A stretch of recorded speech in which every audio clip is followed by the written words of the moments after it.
नमस्कार। जब आप पैदा हुए थे तब आप रोए थे और दुनिया ने जश्न मनाया था, बहुत खुश हुए थे भाई सब लोग। अपनी ज़िंदगी को कुछ ऐसे जिए कि जब आपकी मृत्यु हो, यानी कि जब आपकी डेथ हो, तब दुनिया रोए और आप मुस्कुरा रहे हैं। समझ गए मेरा इशारा आप अच्छे से? चलिए स्टार्ट करते हैं। माइक्रो इकोनॉमिक्स का एक और टॉपिक लेकर के हम आपके सामने आ गए हैं। माइक्रो इकोनॉमिक्स, इससे पहले हमने अपने वीडियो में आपको टोटल यूटिलिटी और मार्जिनल यूटिलिटी के बारे में बताया था। बस उसी से related consumer equilibrium, one commodity case and two commodity case, both right. सबसे लेकर उससे पहले हम आपको बताएंगे law of diminishing marginal utility. Law of diminishing marginal utility ये इससे पहले भी बताया हुआ है। क्या होता है? डिमिनिशिंग है। डिमिनिशिंग माने कम होता हुआ, मीन्स घटता हुआ। मार्जिनल यूटिलिटी है ना, माने जब किसी कमोडिटी को कंज्यूम किया जाता है तो उससे मिलने वाली यूटिलिटी डेफिनेटली डिमिनिश होती ही जाएगी, कम होती जाएगी हर हालत में। ठीक है, बस इसी लॉ को क्या कहा जाता है? Law of diminishing marginal utility कहा जाता है, क्योंकि MU tends to decline, MU decline होना स्टार्ट हो जाती है as consumption of commodity increase. जैसे जैसे कंजप्शन किसी भी कमोडिटी का बढ़ता जाता है, इंक्रीज होता जाता है, वैसे ही एमयू मार्जिनल यूटिलिटी यानी कि उससे मिलने वाली यूटिलिटी वो कम होती जाती है। जैसे कि ये टेबल हमने इससे पहले भी बताई थी, वापस हमने इस टेबल को बनाया है। टी यू पहले 100, 190, 270, 340, 400। एमयू जैसे मिल रहा है, पहले 100 कम हुआ और कम हुआ और कम हुआ और कम हुआ, इसके बाद भी अगर हम कंजप्शन अपना कंटिन्यू रखते हैं तो ये माइनस में भी पहुंच जाता है। इट मीन्स नेगेटिव भी हो जाता है, जीरो और फिर नेगेटिव भी हो जाता है। ठीक है, लेकिन एजम्पशंस हैं कुछ। Only standard units of commodity, सिर्फ स्टैंडर्ड यूनिट्स ऑफ कमोडिटी ही यहाँ पर कंसिडर किए जाते हैं। स्टैंडर्ड यूनिट ऑफ कमोडिटी माने जिस कमोडिटी को हम कंज्यूम कर रहे हैं उसका जो कंजप्शन है वो स्टैंडर्ड यूनिट के हिसाब से होना चाहिए। ये नहीं कि हम चाय पी रहे हैं तो एक एक चम्मच, 1 स्पून पी रहे हैं तो हम पीते ही जाएंगे। ठीक, 1 कप ऑफ टी, 1 रोटी जो एक एवरेज साइज़ की होती है, इतनी छोटी छोटी रोटी नहीं। समझ में आ रही है? तो ये स्टैंडर्ड यूनिट होना चाहिए। और क्या होना चाहिए? Consumption of commodity is continuous, right. जो कमोडिटी कंजप्शन है, जैसे ग्लास ऑफ वाटर का एग्जांपल दिया था हमने, तो ग्लास ऑफ वाटर आप लगातार ड्रिंक करते जाए, पीते जाए पीते जाए। ये नहीं कि आपने उसमें ब्रेक कर दिया, ब्रेक करके तो आप पी ही सकते हैं ना बहुत सारा। ठीक है, वो कंटिन्यूअस होना चाहिए। और होमोजीनियस कमोडिटी होनी चाहिए। होमोजीनियस मीन्स एक सा होना चाहिए। ऐसा नहीं कि एक बार आपने ग्लास ऑफ वाटर पी लिया, फिर आपने कोल्ड ड्रिंक पी ली, फिर आपने कुछ नहीं, कमोडिटी सेम होगी बिल्कुल। ठीक है, अच्छा। और इसमें एक और आ जाता है कि जो कंज्यूमर है वो आपका कैसा होना चाहिए? रेशनल होना चाहिए। रेशनल मीन्स मतलब वो सेंसफुल होना चाहिए। ठीक है, जिसके अंदर सेंस हो कि वो जो कर रहा है वो ठीक भी है या फिर नहीं है। क्लियर? तो ये हो जाता है हमारा law of diminishing marginal utility. आ जाते हैं अपने कंज्यूमर इक्विलिब्रियम की साइड। कंज्यूमर इक्विलिब्रियम आपको पता ही है, वो पॉइंट जहाँ पर कंज्यूमर मैक्सिमम सेटिस्फैक्शन को गेन कर लेता है, that is the point of the consumer equilibrium point. ठीक है, लेकिन इसमें भी साथ में ये है कि विद गिवन इनकम के साथ और मार्केट प्राइस के साथ, है ना। कंज्यूमर इक्विलिब्रियम, जैसे हम बार बार सेटिस्फैक्शन की बात कर रहे हैं, तो सेटिस्फैक्शन के लिए उसके पास जो इनकम है उतने में, उसके बियॉन्ड नहीं। समझ गए? उतने में ही उसको वो सारी कमोडिटीज मिल जाए, है ना, उसके बास्केट में वो सारी चीज़ें आ जाएं जिससे वो मैक्सिमम सेटिस्फैक्शन की कंडीशन में पहुंच जाए। ये होता है कंज्यूमर इक्विलिब्रियम। ठीक है, ये लिखा है a point of satisfaction given income and market price के साथ। क्लियर है? जैसे माना, इसे छोटे से एग्जांपल लेके होता है, आपके पास 100 रुपये है और आप मार्केट में टमाटो लेने के लिए जाते हैं। आप उस 100 रुपये के अंदर कितने टमाटो ले सकते हैं जो आपको, आपकी जितनी ज़रूरत है उसको वो पूरा कर सके। ठीक है, जैसे माना अगर 100 हैं तो आपके पास 100 रुपये और टमाटो अगर 10 रुपीज़ किलो आ रहे हैं, तो आप क्या 10 किलो टमाटर खरीद डालेंगे क्या? है ना। नहीं, अननेसेसरी भी वेस्ट नहीं करना। आप 1 किलो या फिर 2 किलो उतना टमाटर ले लेंगे, ठीक है। अब सुने, अगर टमाटो 120 या 110 पे है तो आप 100 रुपीज़ से ब्यॉन्ड नहीं जाएंगे, आप उसके अंदर ही कमोडिटी को लेने की कोशिश करेंगे, समझ गए? क्योंकि इको है और हम एक नॉर्मल कंज्यूमर की स्टडी यहाँ पर कर रहे हैं, ठीक है। अच्छा, ये होते हैं, हमने भी बता दिया आपको। एक तो वन कमोडिटी केस, जब वन कमोडिटी कंज्यूम की जाएगी उस टाइम पर कंज्यूमर कैसे इक्विलिब्रियम के पॉइंट पर पहुंचेगा, और दूसरा 2 और मोर कमोडिटीज जब कंज्यूम की जाएंगी तब कंज्यूमर इक्विलिब्रियम के पॉइंट पर कैसे पहुंचेगा, ठीक है। पहले वन कमोडिटी केस। अब क्या है, मार्केट में सिर्फ एक ही चीज़ है और कंज्यूमर हमारा एक ही सिंगल सामान को लेने के लिए कोशिश करता है, वन कमोडिटी केस, बिल्कुल simple. One commodity case means एक चीज़ लेने जाएगा, ठीक है। अच्छा, क्या ये परचेज ऑफ कमोडिटी है, डिपेंड किस पर करती है? 3 चीज़ों पर। एक तो वो जो कमोडिटी जिसे हम लेने के लिए जा रहे हैं वो कितने रुपए की, माने उसका प्राइस कितना है, समझ गए। दूसरा आ जाता है मार्जिनल यूटिलिटी कितनी है उस कमोडिटी की, उससे मिलने वाली यूटिलिटी कितनी है, वो हमारे लिए सही भी है नहीं है, या फिर अननेसेसरी उस चीज़ को खरीद रहे हैं। और तीसरा आ जाता है marginal utility of money, money की यूटिलिटी कितनी है। मनी की यूटिलिटी मतलब पावर ऑफ परचेज, बहुत महंगी है सामान, बहुत सस्ता। जैसे अभी हमने टोमेटो को एग्जांपल दे दिया, 10 रुपीज़ में भी मिल रहे थे, या फिर वो 120 या 110 में होगा। तो मनी की पावर कितनी, परचेजिंग पावर कितनी है, कितना सामान हमारा उसमें आ सकता है, तो उसे कहते हैं वर्थ ऑफ ए मनी या फिर पावर ऑफ ए मनी, है ना, या फिर इसको हम कह सकते हैं MU of money, marginal utility of money. छोटे से एग्जाम्पल के साथ जैसे हम बता दें, एक तो इसका ये फॉर्मूला है MUX is equal to PUX, ये बाद में बताएंगे, पहले ये बता दें। जैसे ये यूनिट्स हैं जिनको एक कंज्यूमर परचेज कर सकता है, 1 2 3 4 5, जैसे माना, और ये इसके प्राइसेस हैं। यहाँ पर इसमें ये एज्यूम कर लिया जाता है कि प्राइसेस हमेशा कांस्टेंट रहेंगे, ये आपको एज्यूम कर लेना है, प्राइस कांस्टेंट है, ठीक है। कमोडिटी एक है, कमोडिटी एक है। MU कितना है इसका, मार्जिनल यूटिलिटी हमें मिल रही है 8 के बराबर, प्राइस कितने हैं 5, मिल कितना रहा है हमको 1 यूनिट, ठीक है। चलते, अगर वो 2 यूनिट परचेज करता है, मार्जिनल यूटिलिटी कितनी हो रही है 6, प्राइस कितने हैं 5। अगर वो 3 यूनिट परचेज कर लेता है, मार्जिनल यूटिलिटी कितनी मिल रही है 5 और प्राइस भी कितने हैं 5, मैक्सिमम सेटिस्फैक्शन, जहां पर MU P के बराबर हो जाता है इस पॉइंट पर, समझ गए, है ना।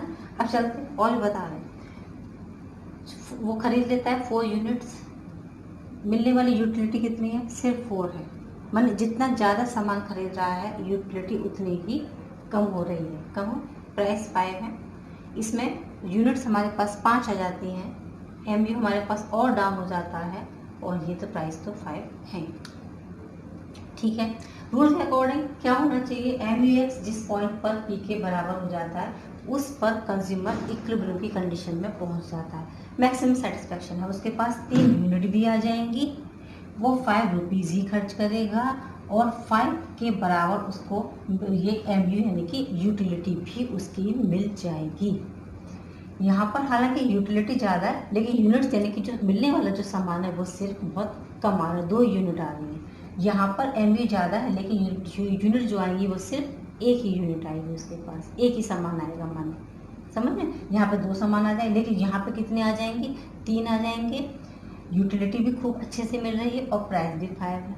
अब आप कहेंगे कि ना यहाँ पर भी तो है, यहाँ पे 4 सामान मिल रहे हैं, 4 यूटिलिटी। अब आप एक बार बताइए, उतनी ही इनकम में हम वो, इसका मतलब सामान या तो थोड़ा सा लोअर क्वालिटी का है, या फिर इसे सेल लगी हुई है, अननेसेसरी हमने सामान खरीद दिया, अननेसेसरी, तो बिना कारण के सामान के ऊपर इससे तो कम सामान ले लो, पैसे सेव कर लो वहाँ पर, ठीक है ना, है ना। जैसे अभी हमने एग्जांपल दिया, 100 रुपये हमारे पास है, टोमेटो अगर 10 रुपये में मिल रहे हैं तो 1 kg या 2 kg डेट इज सफिशियंट, तो हम अपने 80 रुपीज़ को वहाँ सेव कर सकते हैं, तो वो हमने क्यों खर्च किए सारे, है ना। तो क्योंकि टोमेटो पेरिशेबल नेचर का होता है, वो ख़राब हो जाएगा, तो हमने उसे क्यों वेस्ट किया वहाँ पर, बस वो ये बात यहाँ पे यही एप्लीकेबल हो जाती है सेम,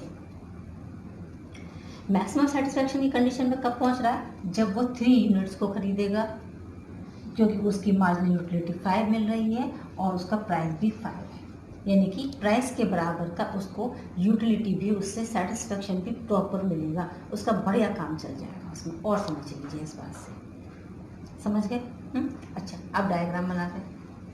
सिंपल, ये क्वांटिटी की लाइन है OX OY, ये क्वांटिटी है हमारी, और ये हमारे प्राइस है। ये वाला प्राइस, एक प्राइस को पॉइंट फिक्स कर दूँ क्योंकि ये तो कांस्टेंट रहेगा हमेशा, ये कांस्टेंट पे आ गया हमारा। MU डिमिनिशिंग ऑर्डर में बनेगा, इसको डिमिनिश कर दीजिए, ठीक है। पॉइंट पे जा करके ये एक दूसरे से मैच होगा, ये हमारा पॉइंट किसका हो? इक्विलिब्रियम का पॉइंट हो गया। इस पॉइंट पर कंज्यूमर आराम से वन कमोडिटी केस में सेटिस्फैक्शन की कंडीशन पर पहुंच जाएगा, जहां पर उसे आराम से उस कमोडिटी को गिवन इनकम में, इनकम भी तो गिवन है, गिवन इनकम में और मार्केट प्राइस के साथ वो आराम से उन चीज को खरीद सकता है ना। Total gains falls if more is purchase after equilibrium. Equilibrium के बाद भी, देखो हमने ये लाइन इसलिए लिखी है कि इक्विलिब्रियम के बाद यानी कि 5 इस पॉइंट के बाद भी अगर हम फिर भी अपना कंजप्शन हमने का और ले लें, तो टोटल गेन यानी कि जो मिलने वाली हमको यूटिलिटी है वो यहाँ पर हमारी कैसी हो जाएगी? ये हमारी कैसी हो जाएगी? कम हो जाएगी। इक्विलिब्रियम के बाद भी अगर परचेजिंग की जाती है तो जो मिलने वाला जो टोटल गेन है यानी यूटिलिटी है वो डाउन होती जाती है। समझ गए वन कमोडिटी केस? ठीक है, नेक्स्ट बताते हैं अब आपको, जब कंज्यूमर 2 या 2 से ज़्यादा 2 और मोर कमोडिटी अगर वो खरीदना चाहता है, देन वो इक्विलिब्रियम की कंडीशन पर कैसे पहुंचेगा।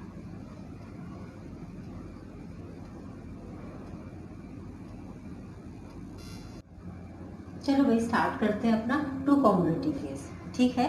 तो 2 कमोडिटी केस में जैसे 1 कमोडिटी केस होता है जहां पर कंज्यूमर के पास सिर्फ एक कमोडिटी होती है, गिवन इनकम में वो उस कमोडिटी को कितना परचेज कर ले कि वो वहाँ पर मैक्सिमम सेटिस्फैक्शन की कंडीशन में पहुँच जाए ना।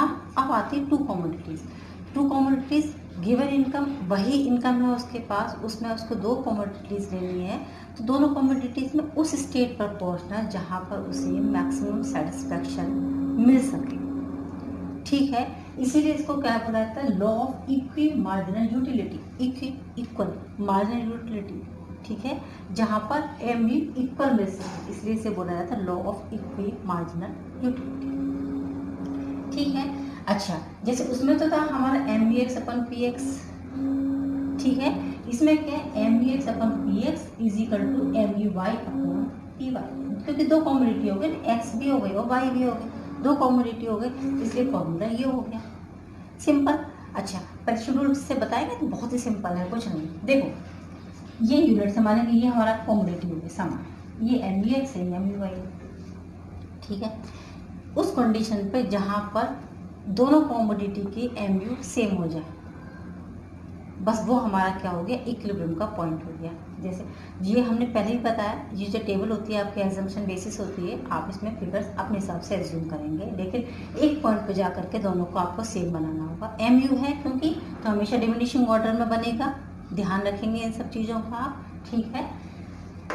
पहले 25, 20, 15, 10 एंड 0, 30, 26, 15, 20, एक पॉइंट पर आकर के ये हो गए एक दूसरे के बराबर। ये हो गया हमारा इक्विलिब्रियम पॉइंट, जहाँ पर वो गुड X को भी खरीदेगा, गुड Y को भी खरीदेगा, है ना, उसी गिवन इनकम में, और वो जो पॉइंट होगा वो उसका इक्विलिब्रियम का पॉइंट हो जाएगा। समझ गए? कंडीशन इससे पहले की चलते हैं। अगर वो सिर्फ जैसे इसकी मार्जिनल यूटिलिटी, ये इसकी मार्जिनल यूटिलिटी ज़्यादा है और इसकी कम हो रही है, फिर इसकी ज़्यादा हो रही है, इसकी कम हो रही है, इसमें यहाँ इसकी बहुत कम हो गई और इसकी बहुत ज़्यादा हो गई। समझ गए? माने जैसे 2 चीज़ें हमें लेनी है, बहुत सिंपल है, उसमें समझ में आ जाएगा आपको। हमारे पास जितने रुपए हैं हमारे पास 100 रुपीज़ है, मार्केट में लेकर लेने गए हम, हमें एप्पल भी खरीदना है और बनाना भी खरीदना है, ठीक है। मिलने वाली यूटिलिटी, अगर हमने सारे रुपयों से हमने एप्पल खरीद डाला तो फिर बनाना के लिए रुपए कहाँ से आएंगे, या बनाना खरीद डाले तो एप्पल के लिए रुपीज़ कहाँ से आएंगे, राइट।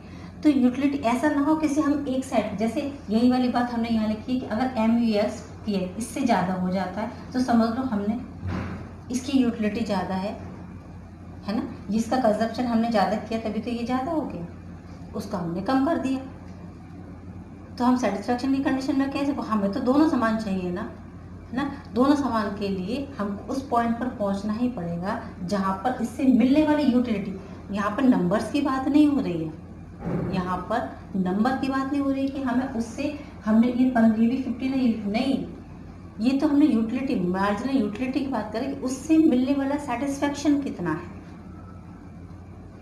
ठीक है, उससे मिलने वाला सेटिस्फैक्शन कितना है। जैसे अभी हम आपको जैसे एप्पल और भी बनाना का एग्जांपल दे रहे थे, एप्पल हमेशा ही बनाना से कॉस्टली रहता है, हमेशा, ठीक है। तो रुपए इसका मतलब हमें एप्पल पर ज़्यादा खर्च करने, बनाना पे कम खर्च करने, लेकिन दोनों को हमने सेम क्वांटिटी में हमने खरीद लिया, 1 किलो वो कर लिया, 1 किलो कर लिया, हमारे रुपीज़ उतने कवर हो गए, है ना। या फिर हमने क्या किया, हमने ½ kg एप्पल खरीद लिया और 1 डजन या 2 डजन बनाना ले लिया, तो भी वो इक्वल हो जाएगा, उतने ही रुपए में दोनों चीज़ें हमारे पास आ गई, समझ गए ना, है ना। ये वही चीज़ है, हमने उतनी ही इनकम में हमने दोनों चीज़ें खरीदनी, जिससे कंज्यूमर, ये है ना, जस्ट एज अ कंज्यूमर हम सेटिस्फेक्शन की कंडीशन में पहुंच जाए, हमें दोनों चीज़ें प्रॉपर मिल जाए। क्लियर है? अच्छा, इसका डायग्राम ये बोथ साइड से बनेगा, एक साइड पे हम MUX दिखाएंगे और एक साइड पे हम दिखाएंगे MUY। ये कंजप्शन हो गया, बिल्कुल सिंपल है, बाई का कर्व इधर से, एक्स का कर्व इधर से, एक पॉइंट पर ये मिल गए जाकर के, ये हमारा क्या हो गया, इक्विलिब्रियम का पॉइंट हो गया। किसका पॉइंट हो गया? इक्विलिब्रियम का, जहाँ पर पहुँच करके कंज्यूमर मैक्सिमम सेटिस्फैक्शन की कंडीशन पे पहुँच जाएगा, उससे दोनों ही चीज़ें गेन हो जाएंगी उसी इनकम में और मार्केट प्राइस पर, क्योंकि प्राइसेस तो हमने यहाँ पे इस वाले में भी जैसे हमने एज्यूम कर लिया कि प्राइसेस 1 है और कांस्टेंट रहेगा, है ना। ये जितने भी लॉ होते हैं ना, इसमें एजम्पशंस होते हैं, ये बिना एजम्पशंस के लॉ नहीं बनाए जाते हैं। तो यहाँ पर भी हमने ये एजम्पशन कर लिया है ना कि एक तो हमारा जो कंज्यूमर है वो रेशनल होगा और मार्केट का प्राइस जो होगा वो कैसा होगा, यहाँ पर फिक्स हो जाएगा, कांस्टेंट रहेगा, ठीक है। कंज्यूमर के टेस्ट में कोई चेंज नहीं होगा और होमोजीनियस कॉमोडिटी होगी, यानी कि एप्पल में भी हमने वैरायटी कर दी, वो नहीं होगा, होमोजीनियस कॉमोडिटी होगी, ठीक है। ये बिल्कुल क्लियर है आपको। ये हो जाते हैं हमारे 2 कॉमोडिटी केस, वो 1 कॉमोडिटी था, ये 2 कॉमोडिटी केस हो गया, मैक्सिमम सेटिस्फैक्शन की कंडीशन। क्लियर है? नेक्स्ट वीडियो में हम आपसे मिलेंगे इंडिफरेंस कर्व के साथ, इंडिफरेंस कर्व कंज्यूमर एनालिसिस के साथ, ठीक है। तब तक के लिए children take care, good bye.